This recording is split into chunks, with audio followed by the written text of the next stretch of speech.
sa pakikipaglaban po. Dahil itong labanan ito, para ho ito sa bayan natin at sa mga susunod na henerasyon. Ito po ay karapatan natin, pero ulitin ko po kasi nakakalungkot, may primado po tayo na nasa harapan at ang ating pakiusap, dito na lang po tayo sa harap ng simbahan at ang simbahan naman po ay para sa tao. Pero ang nakakalungkot, yung simbahan natin ay selective din po. So ulitin po sa pagkakataon dito, huwag natin isuko ang ating karapatan. Ipaglaban natin dahil kitang-kita naman natin na kung ano ang diferensya ng gobyerno ito. Si ating pambansang atin na ang nagsalita. Ano pa bang katibayan ang kailangan nila? Nakakalungkot dahil meron pong nagbibingi-bingihan, meron pong nakinabang sa kahinaan ng ating presidente. Ang ordinaryong tao, pag ikaw ay biktima ng droga, mandato, ikaw ay dinirihap. Di po ba? Ngayon, bilang isang mamamayan, at tayo ang nagluklok sa presidente natin, may karapatan tayo maningil sa presidente natin. Hindi naman masama na tayo ay maningil para matapos na ang usapin dito, patunayan niya na hindi totoo ang sinabi ng ating yan. Simple lang o naman ang usapin eh. Pero hindi na tayo mamaya yung kahinaan ng ating presidente tatamantalahin yung mga nakapaligid sa kanya. Kahit sabihin niya, wala siyang ginawa, pero siya ang presidente, liable siya. Dahil siya ang chief executive natin. Lahat ng mali, sabihin ba niya, tao niya, responsibilidad niya po yan. Pananagutan niya po sa taong bayan.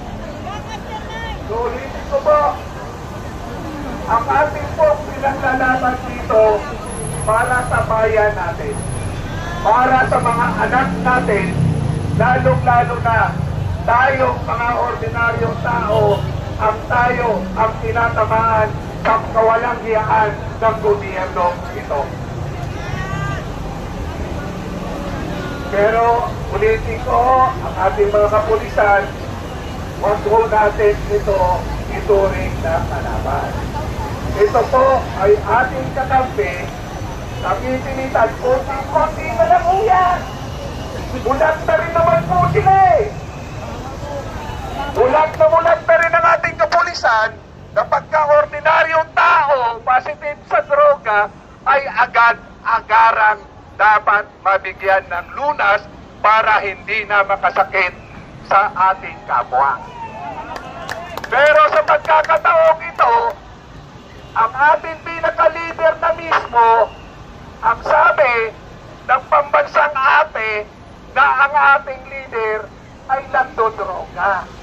Droga sa umaga, droga sa tanghali, droga sa gabi, baha dito, baha doon, nakawan dito, nakawan doon, hindi niya pwede takasan ang responsibilidad niya po yan. Tama! Salamat po at nanindigan po kayo ngayon dito. Itong laban po ito, laban po sa ating bayan. Nagkamali man tayo o yung iba man sa atin dito, tanggapin natin na ang eleksyon ginagawa nating hanap buhay. Sana maging aral din po sa atin dito na matuto tayong pumili ng tamang leader. Tanggapin ang pera nila, pero iboto ang karapatan at yung tamang-tama at yung may kakayanan. Pareho tayo nabigyan ng aral sa sitwasyong ito. Madali tayong magtiwala muli. Wala sa atin ang pagkukulang kung hindi sa ating presidente o sa inyong presidente, hindi ko naman binoto yan eh. Sa inyong presidente, na talaga namang sa aming pambansang atin, wala na sa kasinuhan at wala na sa tamang pag-iisip. Alam naman natin yan, pag ang tao dulot sa droga, wala nang ginawa, wala nang isang pakinabang sa ating pamilya. So alam ng ating kapulisan, ang akin po, sana makonsensya na rin kayo, gamitin nyo ang common sense po ninyo, baka naman po bukas, samahan nyo na kami dito. Salamat po muli. Para sa bayan, para sa tao bayan, Marcos resign! Marcos resign! Marcos resign! Marcos resign! Marcos resign! Marcos resign! Sabi nga lang ako na, umuwi na tayo. Tama na! Hirap na ang taong bayan. Kaya dapat talaga, kung ayaw po niya mag-resign, karapatan po natin sinigaw, Marcos resign! Marcos resign! Marcos resign! Marcos resign! Pagmasdan nyo ang mga mukha ng kapulisan natin. Malungkot po sila! Malungkot po sila nakaharap natin dahil tayo ay tumitigil sa tama. Sila naman ay tagapagpatupad ng tama, pero alanganin pa po sila dahil may sinusund sila na kuman. So yun lang po, marami po salamat. Huwag po natin subuan. Ang bayan po ito, ang bayan po ito ay para po sa atin. Kasama ko po si Congressman Jing, Yusik, Ben Ronki at si Councilor Tatay Rani. Mayroon po tayong 20 minutes para mag-back up sapagkat mag-apply tayo ng permit. At mayroon pong 20 minutos po tayo sapagkat we are on a private place. And at ito na po, magbabalik tayo bukas mga kababayan, mag-apply ng permit sa Islas Right. Alas 3 bukas, oras 2. Babalik kami! Mas marami! Babalik kami! Mas marami! Babalik kami! Mas marami! Babalik kami! Mas marami! Okay, last speaker na.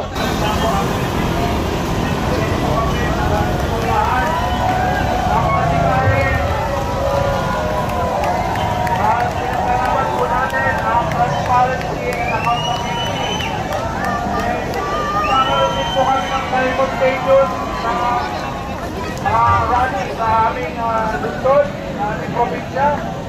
Okay, nung kahapon po, nagkakikon-ikon din po kami sa Pampanga para sumama sa inyong magbukansya para nilipin ang katiwalian sa aming gobyerno.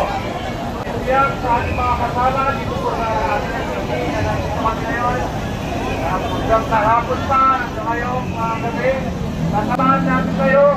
Kung natatakot, nandito po ang likod natin ng ating Panginoon, ang alam niya, una sa katiwilan, ipaglaban po natin. Maraming salamat po.